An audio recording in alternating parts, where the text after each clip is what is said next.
Daniel Harper stared at his cracked phone screen while sitting on the edge of his narrow apartment bed. The room smelled faintly of instant noodles and laundry soap, the scent of survival rather than comfort. Outside the window, rain slid down the glass in slow lines, blurring the street lights into trembling gold streaks. His 8-year-old daughter, Lily, slept quietly on the couch wrapped in a blanket that had once been bright pink but now carried the faded softness of too many washes. Daniel's thumbs hovered over the keyboard. He had typed a message meant for someone who no longer existed in his life. His late wife, Emma. Some nights, the loneliness grew so heavy that it felt like a second body pressing against his chest. He still kept her contact saved, even though the number had been recycled by the phone company months ago. It was foolish, but pretending she could still read his words somehow helped him breathe. "I miss you," he typed. His eyes blurred as he hit send. A second later, realization slammed into him like ice water. The message didn't go to Emma's old contact. His phone auto-filled a different number from his recent contacts list, a number belonging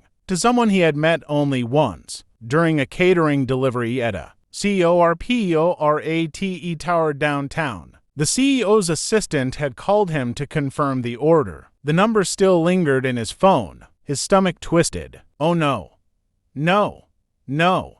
No," Daniel whispered. He quickly typed another message. "I'm so sorry. That text wasn't meant for you. Please ignore." He tossed the phone onto the bed and buried his face in his hands. Embarrassment burned hotter than shame. Who accidentally tells a powerful stranger they miss them? Across the city, inside a glass-walled penthouse office overlooking a river of moving headlights, Victoria Steele stood perfectly still as her phone vibrated in her hand. The city below was alive, loud, relentless, everything she was not. Victoria was known in business circles as ruthless, brilliant, untouchable. At 38, she had built a technology empire from nothing after growing up in foster homes and sleeping in shelters. Feelings had been luxuries she learned to bury early. Love was inefficient. Trust was dangerous. Vulnerability was weakness. Her phone screen lit up with a message from an unfamiliar number. "I miss you."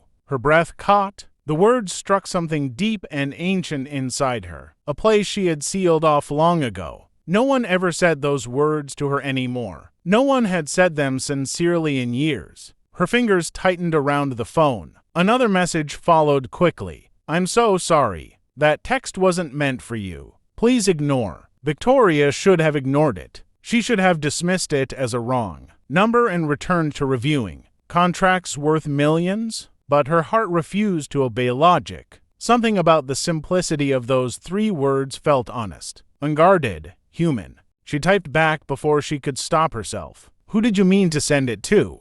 Daniel nearly dropped his phone when it buzzed. His chest tightened as he read the reply. He hesitated, unsure whether honesty would make this worse or better. "My wife," he finally typed. "She passed away 2 years ago. I guess I still text her sometimes." There was a long pause. Victoria stared at the message. Her throat tightened in a way that surprised her. Grief was a language she understood too well. She had buried people, buried feelings, buried entire versions of herself just to survive. "I'm sorry," she replied. "That must be hard." Daniel swallowed. He didn't know why he felt compelled to continue talking to this stranger, but something about her calm response made the loneliness loosen its grip slightly. I try to stay strong for my daughter. Some nights are just quiet." Victoria read the message slowly. The word quiet echoed inside her chest. Her penthouse was always quiet too. Too quiet. No laughter, no warmth. Only glass, steel, and silence. "Quiet can be loud," she typed back. Daniel smiled faintly for the first time that night. "Yeah, it really can." The conversation should have ended there. 2 strangers sharing a brief moment of humanity before returning to their separate lives. But neither of them put the phone down. Minutes turned into an hour. They talked about simple things, favorite childhood foods, rainy weather, music that reminded them of better days. Daniel told her about Lily's obsession with drawing rainbows on every surface she could find. Victoria confessed she secretly Loved old romantic movies but never told anyone, because it didn't match her image. Something gentle unfolded between them, a connection neither had expected nor planned. Eventually, exhaustion pulled Daniel toward sleep. He typed one last message. "Thank you for talking with me. It helped more than you know." Victoria stared at the glowing screen. Her fingers hovered. "Say it again," she typed. Daniel frowned slightly. "Say what?" "I miss you," she replied. His heart skipped. He stared at the words, unsure how to interpret them. Was she joking? Curious? Lonely too? He took a breath and typed carefully. "I miss you." Victoria's chest tightened. The words felt different this time, directed, intentional, alive. A warmth spread through her that she hadn't felt in years. "Good night," she whispered to the empty office, though Daniel could not hear it. Days passed, and the accidental conversation became a quiet ritual. Morning texts, late-night reflections, shared frustrations, and tiny victories. Daniel sent pictures of Lily's drawings. Victoria sent photos of sunsets from her office window. They never spoke about her being a CEO or his financial struggles. They were simply two humans learning each other's emotional language. Daniel didn't know her last name. Victoria didn't know his address. The mystery made the bond feel safer somehow. One evening, Lily peeked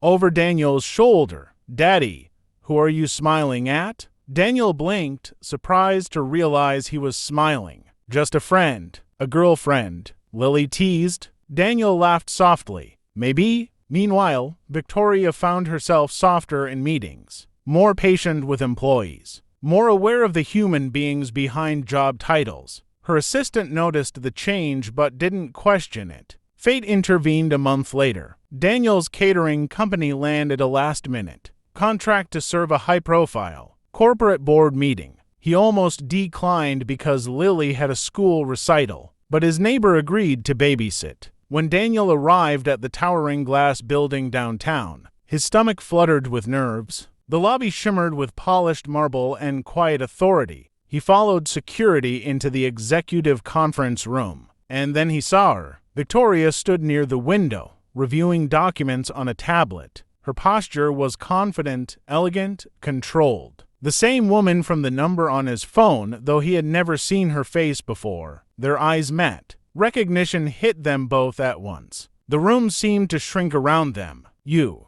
Daniel whispered. Victoria's breath caught. The voice she had grown attached to now had a face, warm eyes, gentle lines of exhaustion, quiet strength etched into his expression. Security staff and executives moved around them, unaware of the invisible thread tightening between the two. Strangers turned something more. Daniel swallowed. "You're the CEO?" Victoria nodded slowly. "And you're the single dad who accidentally changed my life." A nervous laugh escaped him. "I'm sorry if that text caused any trouble." Her gaze softened. It caused the opposite. They didn't have time to speak further. The meeting began. Daniel focused on serving trays, but his hands trembled slightly. Victoria struggled to concentrate on presentations. Every glance pulled their attention back to each other like gravity. As the meeting concluded, Victoria approached him quietly near the hallway. "Walk with me," she said. They moved toward a quiet corridor overlooking the city. "I never expected to meet you like this," Daniel admitted. "Neither did I," she replied. "But I'm glad I did." Silence settled between them, not awkward, but charged with unspoken emotion. Victoria stepped closer, lowering her voice so only he could hear. Her usual corporate steel melted into vulnerability. "Say it again," she whispered.